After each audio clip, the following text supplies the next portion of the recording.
Hey, how are you doing there, Bob? Hang on.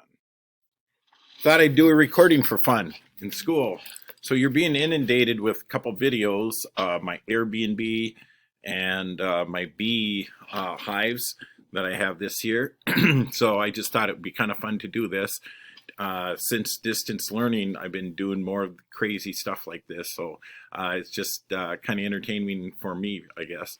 But yeah, we'll see you when you get there June 12th. That's when my family's going to be there. I'm wondering what cabin you're going to be staying in.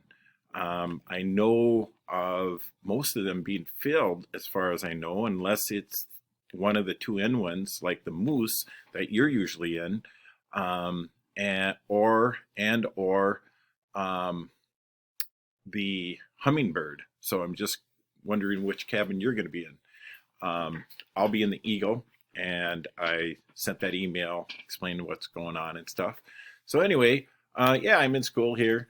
Just thought I'd say hi, and hey, you guys have a great trip up. We will see you when you get there. And hey, if I find any fish, I'll let you know, just like that rock. See you later.